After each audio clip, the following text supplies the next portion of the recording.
राधे राधे दोस्त। द्रोण ऋषि भरद्वाज के पुत्र थे। अपने पिता के सानिध्य में रहकर अध्यात्म मार्ग के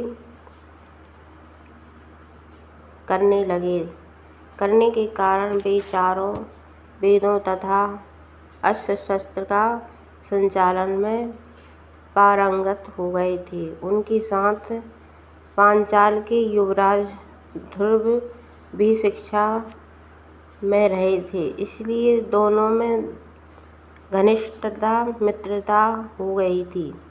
दुर्योधन अपनी गरीबी से दुखी थे, अतः ध्रुव ने राजा बनने के पश्चात उन्हें आधा राज देने का वचन दिया।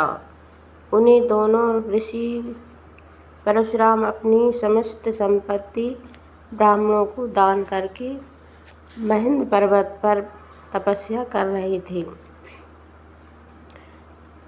द्रोण महेंद्र पर्वत पर पहुंच गए और उनसे दान देने का अनुरोध किया। द्रोण के विलंब से आने के कारण परशुराम के पास कुछ भी नहीं बचा था, अतः उन्होंने द्रोण को अपना शिष्य बनाकर अस्त्र शस्त्र की शिक्षा दी। महर्षि परशुराम द्वारा अस्त्र शस्त्र शिक्षा में पारंगत होने के बाद द्रोण का विवाह हस्तिनापुर के राजगुरु कृपाचार्य की बहन कृपि के साथ हुआ था। कृपि से उनको एक पुत्र प्राप्त हुआ, अश्वत्थामा। गरीबी के कारण आचार्य द्रोण के पास अपने पुत्र को पिलाने हेतु दूध भी नहीं था। तभी उन्होंने अपने मित्र द्रुपद के पास जाकर उसका वचन याद दिलाने की बात सूझी, लेकिन सत्ता के अहंकार में पांचाल राज द्रुपद ने उन्हें अपमानित करके वापस भेज दिया। दुख और अपमान से क्रोधित द्रोण ने भविष्य में द्रुपद को दंड देने की प्रतिज्ञा की। तत्पश्चात आचार्य द्रोण कृपाचार्य के साथ रहने के लिए चले गए। एक दिन द्रोण कहीं जा रहे थे, तभी उन्होंने देखा कि अनेक राजकुमार एक कुएं के पास खड़े हैं। वे वहां गए, सबने उन्हें प्रणाम किया। परिचय पूछने पर एक राजकुमार ने विनम्र स्वर से कहा, महाराज, पांडु का पुत्र युधिष्ठिर हूँ। यह मेरा अनुज महाराज धृतराष्ट्र का पुत्र दुर्योधन है। हम लोगों की गेंद इस कुएं में गिर गई है, इसलिए हमें इसे निकालने का प्रयत्न कर रहे हैं। युधिष्ठिर के स्वभाव से प्रसन्न होकर आचार्य द्रोण ने घास का एक तिनका उठाया और उसे एक तीर की भांति गेंद पर मार दिया। निशाना अचूक था, तिनका गेंद में धंस गया। फिर उन्होंने कई तिनकों को एक दूसरे के ऊपर मारते हुए एक श्रृंखला बनाई, जिसके द्वारा गेंद को ऊपर खींच लिया गया। सभी राजकुमार उस ब्राह्मण के कौशल से बहुत प्रभावित हुए। वे उस अज्ञात ब्राह्मण की प्रशंसा करते हुए अपने महल लौट आए। उस धनुर्धर ब्राह्मण ने राजकुमारों का मन मोह लिया। जब भीष्म ने इस घटना के बारे में सुना तो वे आचार्य द्रोण के पहचान गए। दोनों ने एक साथ महर्षि परशुराम से शिक्षा ली थी। तत्पश्चात उन्होंने आचार्य द्रोण को महल में सादर आमंत्रित किया और उनसे राजकुमारों को अस्त्र शस्त्रों की शिक्षा देने का अनुग्रह किया। भीष्म का अनुग्रह स्वीकार करके आचार्य द्रोण हस्तिनापुर के राजकुमारों के गुरु बने। पांडवों और कौरवों के साथ साथ उनका पुत्र अश्वत्थामा भी उनके शिक्षा ग्रहण करने लगा। आचार्य द्रोण ने अर्जुन की योग्यता पहचान कर उसे श्रेष्ठ धनुर्धर बनाने का निश्चय किया।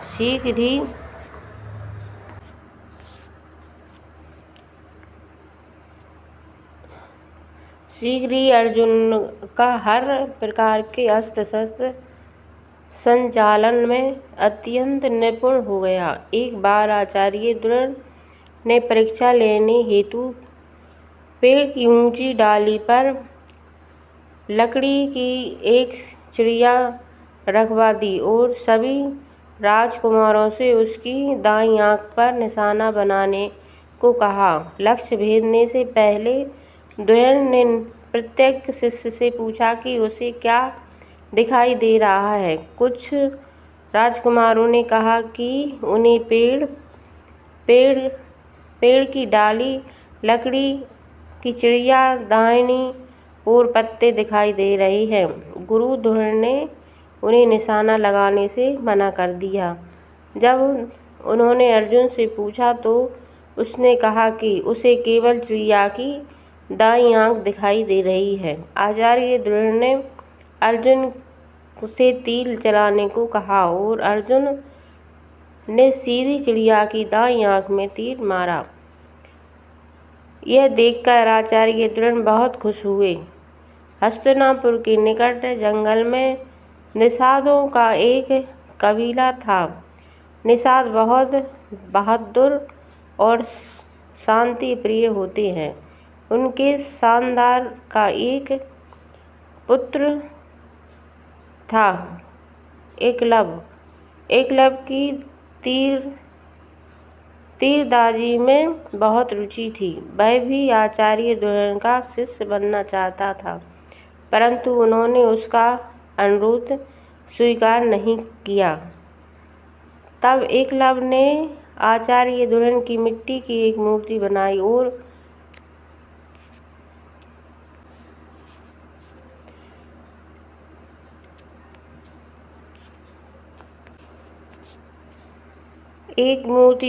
उसे गुरु मानकर तीरंदाजी का अभ्यास शुरू कर दिया। एक बार आचार्य द्रोण ने एक कुत्ते का मुंह अनेक तीरों से भिदा हुआ देखा। उनको बड़ा आश्चर्य हुआ। वे जंगल में आगे बढ़े। तभी आचार्य द्रोण ने देखा कि एक तेजस्वी युवक उनकी मिट्टी की मूर्ति के सामने तीरंदाजी का अभ्यास कर रहा है। उसे देखकर आचार्य द्रोण अचंभा कर रहे थे।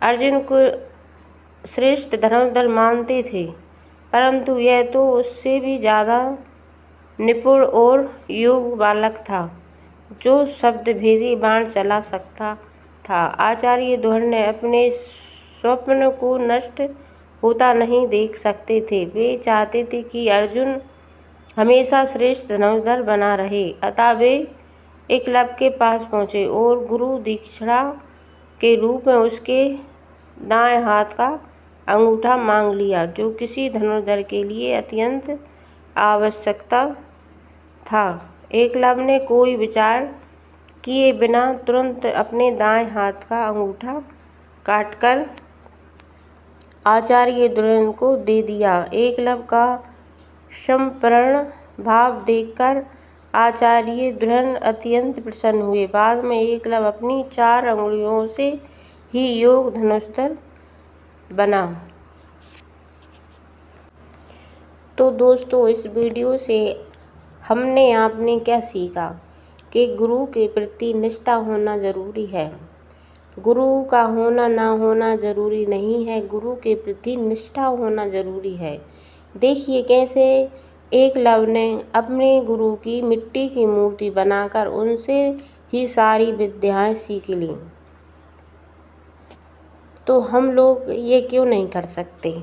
हमें भी भगवान का नाम जप, कीर्तन, मनन और भी बहुत जो गुरु ने हमको दिया है, उसे अपन साधारण मन से करें।